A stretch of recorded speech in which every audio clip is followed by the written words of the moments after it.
All right, so welcome back. Let's start with a brief recap.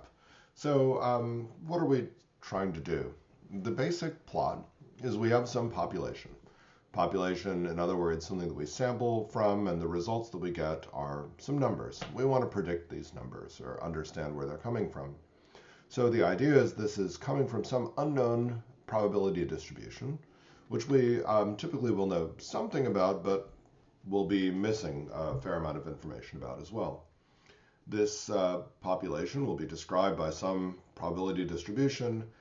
The probability distribution will depend on some parameters, and we're trying to guess these parameters. So in each case, we're grabbing some finite sample consisting of some random variables, x1, x2, dot, dot, dot, xn. These are, in all cases, we're going to assume these are independent and identically distributed random variables, IID. And they come from some from some distribution,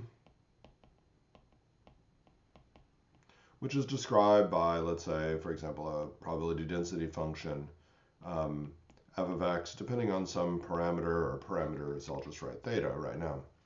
Now, of course, this doesn't have to be a continuous thing. This might be a binomial variable or any other kind of variable, geometric or whatnot. But in any case, so it depends on some unknown parameters which we're trying to estimate. So, for example, we might know that that if we're looking at light bulbs, let's say the life of a light bulb might follow, for example, an exponential distribution, the time to failure.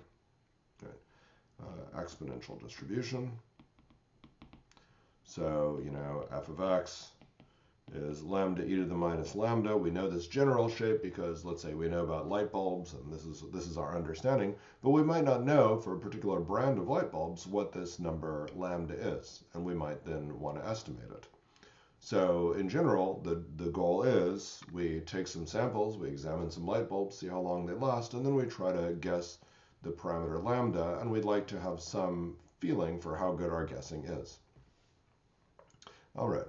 So, of course, as we've said before, we give this name theta hat, which is going to be some random variable depending on our observation.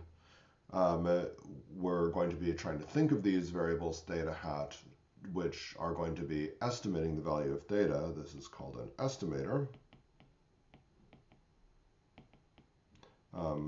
for theta. It'll be an estimator for theta if we're trying to use it to estimate theta. That's not to say how good or bad it is. It's just some kind of an estimator. There are some properties that we are going to be looking for our estimators. So we've started to see these already. So what do we want from our estimators?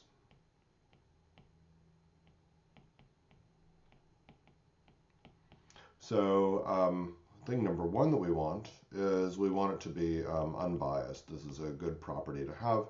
Unbiased is the property that the expected value of our estimator is actually the value of the parameter in the population. We want it to be efficient. Efficiency has to do with the variance. So we want the variance of our estimator to be small. So if you have a small variance of the estimator, that means that the measured values are typically close to, well, its expected value, and if it's also unbiased, then this is good, right?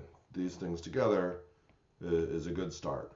If you have something that's pretty efficient and unbiased, then you're going to get the value pretty well. There's another condition that we're going to talk about, and that is consistency. Consistency is the statement, or you say that your thing is consistent, if as the number of observations goes to infinity, the value of your estimator goes close to the parameter value. So we'll say exactly what that means. This is so-called convergence in probability.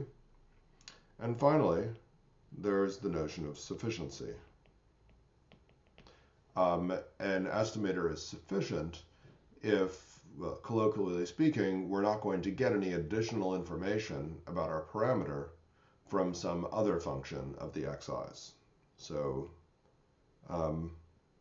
there's no additional information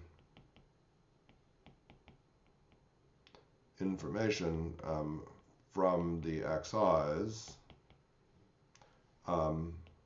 about theta not already encoded by theta hat.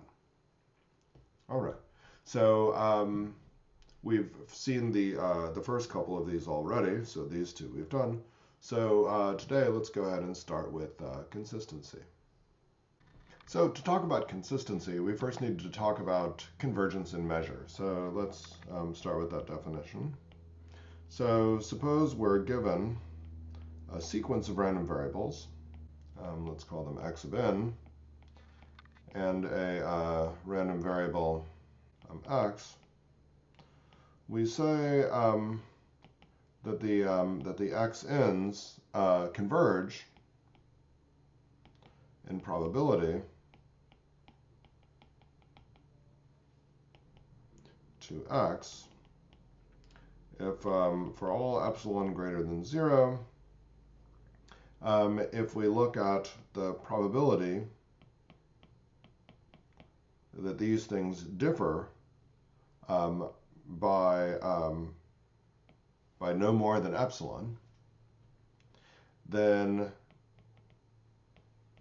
this gets bigger and bigger and approaches 1. So, so in other words, the bigger n is, if n is very large, then these things will be very close to each other with probability close to 1. Okay, and definition. An estimator is consistent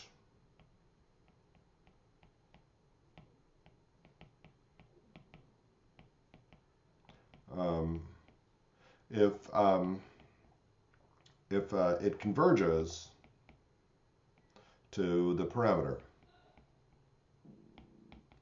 in probability to the parameter. So it turns out that a few of the estimators that we've looked at so far are consistent, and this is no accident. In fact, it turns out, I don't know if this is really a theorem, a fact or whatever, fact, if our estimator is unbiased,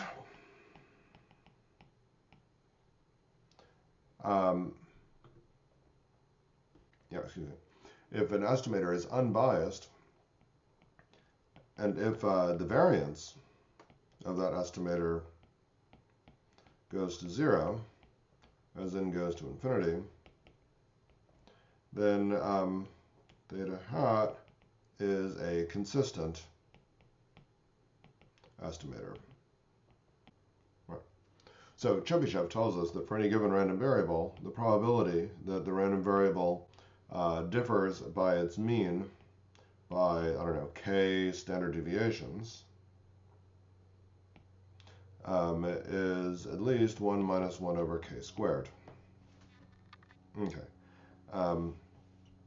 And now if we apply this to our estimator, we find that, so maybe I should make this a little bit explicit. So we're going to say here that our estimator really depends on n, right? Because it's, depending on how big our sample is, okay, is going to differ from its expected value is going to be bounded by k times the square root of the variance of this estimator, being really equal to 1 minus 1 over k squared. This is for any given k, positive k. So in particular, let's see. So if we let's say v sub n is going to be the variance of well, let's call it S sub n is going to be the standard deviation of our estimator for a sample of size n. Okay. And then, of course, we know that these guys are going to go to 0 because the variance goes to 0. All right. So, so what does that say? If I wanted to say what's the probability, oh, and of course the expected value of our guy is the theta itself. So what do we know? We know that the probability that this minus theta is less than epsilon. Well, so what do we get? If I let k Sn be epsilon, I'm just going to choose k. So we'll want to make k epsilon over Sn. So, so if k is epsilon over Sn, then this says this is at least 1 minus 1 over k squared. So that's epsilon squared over Sn squared. So 1 minus Sn squared over epsilon squared. And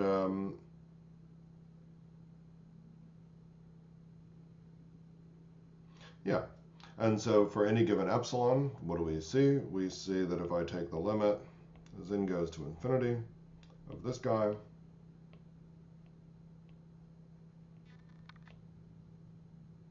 theta n hat minus theta less than epsilon, this is at least 1 minus Sn squared over epsilon. And of course, sorry, I missed that limit. So the limit of that is at least the limit of that. And this limit, of course, the Sn's go to 0. So for any given epsilon, that's just going to go to 1. And so we're done. Okay. So that's telling us that that if you are unbiased and your variance goes to 0, then you're consistent. In fact, we can do a little better than this. So why not just go ahead and do it?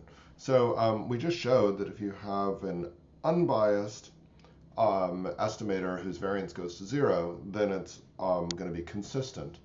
But that's a lot stronger than consistent. So for example, it's enough just that you're asymptotically unbiased. So let's just notice that.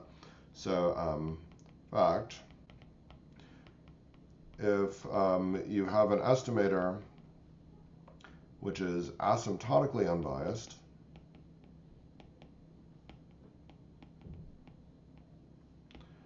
and whose variance goes to 0 as n goes to infinity, then you're also going to be consistent.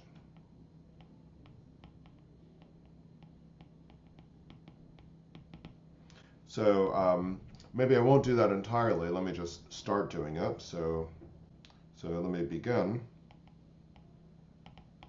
I'll maybe leave it to you guys to do.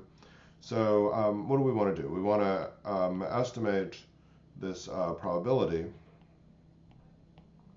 that that we're off by epsilon after the nth observation. So the idea to get a reasonable bound on this, we're interested in showing that this thing is going to go to 1. But I want to kind of give a lower bound, which itself is going to get closer and closer to 1. Okay, so how do we do that? So what are we going to do? The point of bias of this asymptotically unbiased is that we know that if I look at not the limit, if I look at the expected value of my estimator, then it's not exactly going to be theta. It's going to be off by some number bn, where as n goes to infinity, bn goes to 0. Okay, so this is what it means to be asymptotically unbiased. And so what I'm going to do now is I'm going to look at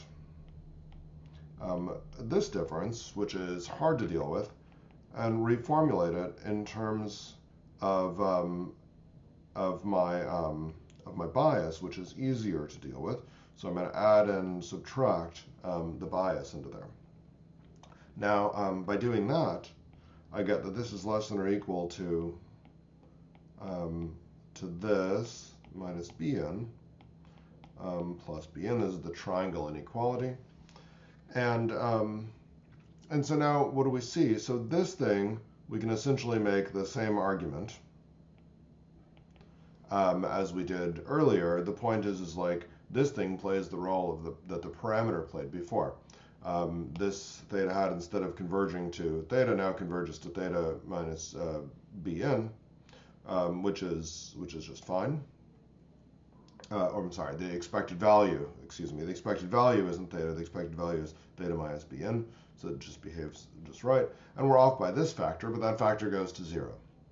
So just to do one more step, we see the probability that the difference between our estimator and the parameter is less than epsilon is, well, okay, so let's just say this, try not to get too confused about this. I usually get confused about this. So we want to show that this, we want to say, that, what does it mean that this is less than epsilon? This is less than this. So if this is less than epsilon, then this is definitely less than epsilon. So the probability that this is less than epsilon is smaller than the probability that this is less than epsilon. Did I say that right? I'm not sure if I said that right. Wait, what did I say? Okay, wait. So this is less than this. So if this is less than epsilon, then this is less than epsilon. And so this probability is smaller. Yes, I said that right. Okay, good. So this is at least as big as this.